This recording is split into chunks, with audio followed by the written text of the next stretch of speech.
The Paddock arrived at Donington Park in England in the midst of a busy summer schedule that would shape the outcome of the country's most highly rated and hotly contested GT Championship.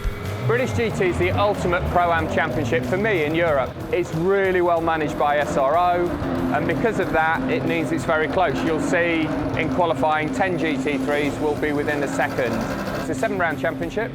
Donington is the 3rd round. We've done Brands, we've done Silverstone, Donington, we come here twice, and then we also go to Alton, Snetterton. We're lucky enough to go to Spa as well. So it's a really good mixture of a different types of circuits. British GT is probably the most competitive domestic championship, certainly GT championship, probably in the world. We've got a real mix in GT3 and GT4, different speeds. We've got Pro-Am, and in the GT4 we've got Silver and Pro-Am. So you've got lots of categories, lots of racing going on, so there's always some action somewhere.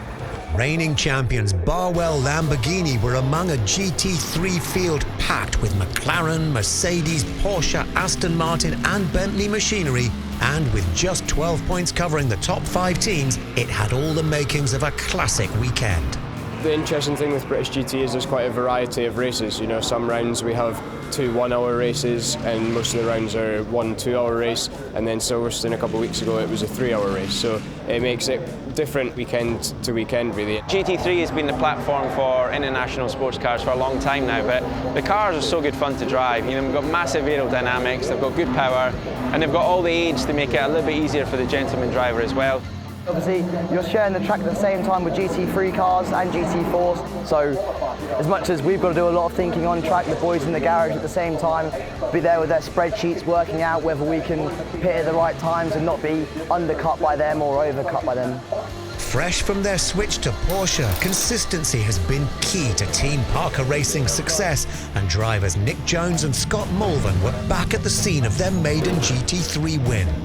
We always enjoy coming back to a circuit. We try and test most places before we go. But when you've got a race weekend under your belt at a circuit and you know you're coming back later on in the season, you've always got that reference.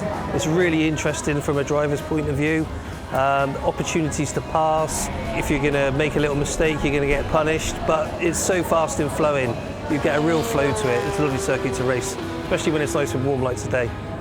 2009 Formula One world champion Jenson Burton never raced at Donington in F1, but under the leadership of Bob Neville, his British GT team are helping young drivers climb the racing ladder.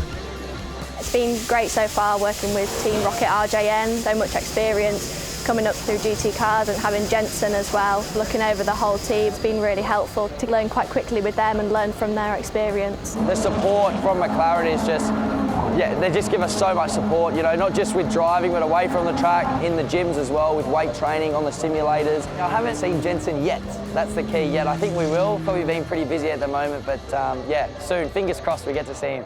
Celebrities like Jenson and 2019 Strictly Come Dancing winner Kelvin Fletcher add a touch of star quality to the series, and the 2-hour race made compelling viewing. Very unorthodox, I would say. That's the best way to describe my introduction into motorsport. Quite late. I think I was 28, 29 years old with no prior experience. Just a huge motorsport fan, and it's led me to where I'm at today. So it's been a tremendous journey since 2012, really. With a deserved 1-2 finish, Mercedes were the outstanding team at Donington, but in 3rd place, it was Beechdean Racing's Andrew Howard and Jonny Adam who finished the day at the top of the championship standings. Our hope is to win the championship, and the way that Jonny coaches the AMs is phenomenal. But also lockdown meant a little bit more training, a little bit more fitness. Being away has meant that I've come back a lot more hungry. We've spent more time on the car. So the hope is to win the championship. That's what we're here for.